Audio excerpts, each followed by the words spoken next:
Hello everyone. So in this video, we are going to do fuzzing on a live website and we are going to see if we get some of the sensitive information from that particular target. So let us recall the steps for fuzzing. So the first step is choose the target endpoint, which we also call as the injection point for the particular web application. Remember, you can choose any injection point that you want.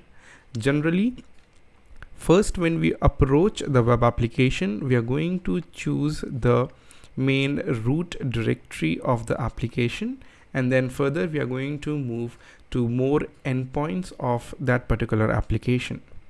Second step is to choose the word list.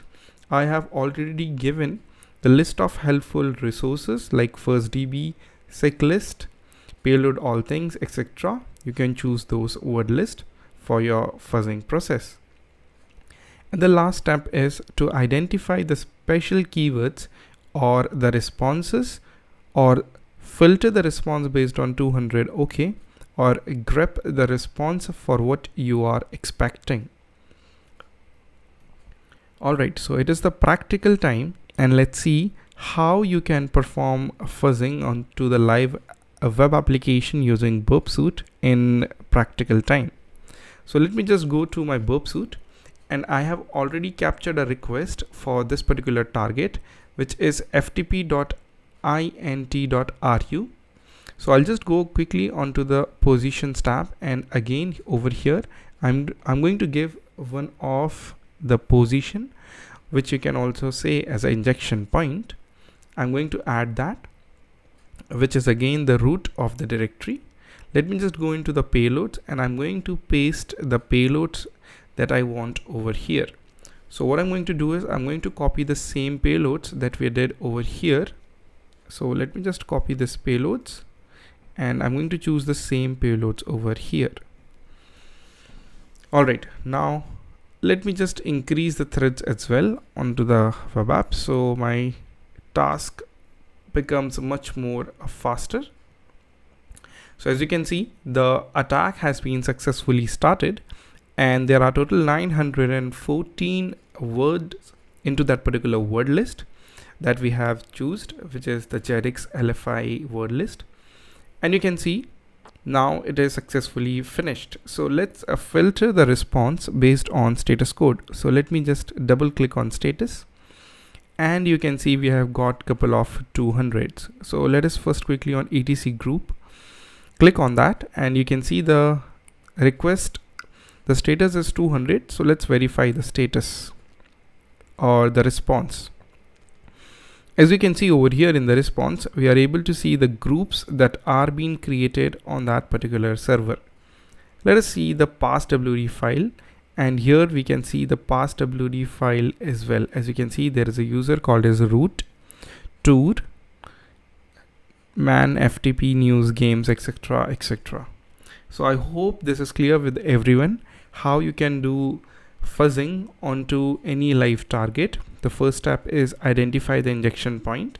Second is add the right word list, and third is filter the responses based on whatever you want. So we are doing it based on the status code.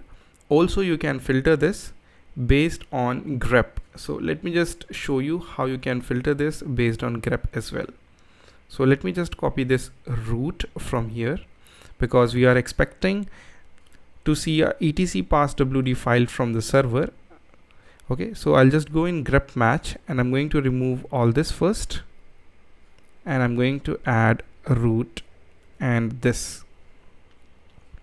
Alright, I'm going to add this tick over here, which basically means Burp Suite is going to flag the result which contains this keyword, which is root. Let me just start the attack again and click on status.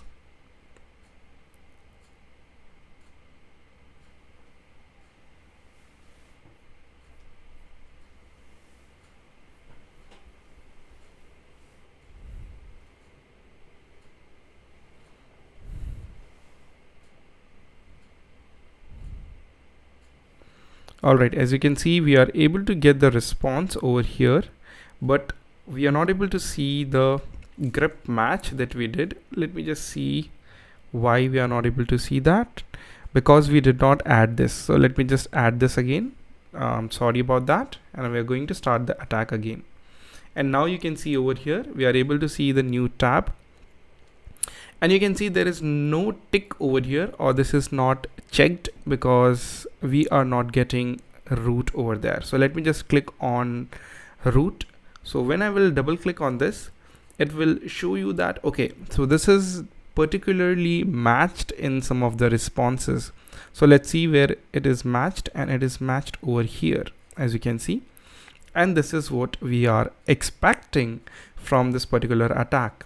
So I hope this is clear with everyone, how you can identify based on status code, as well as how you can grep the response, and you can filter it. Thank you.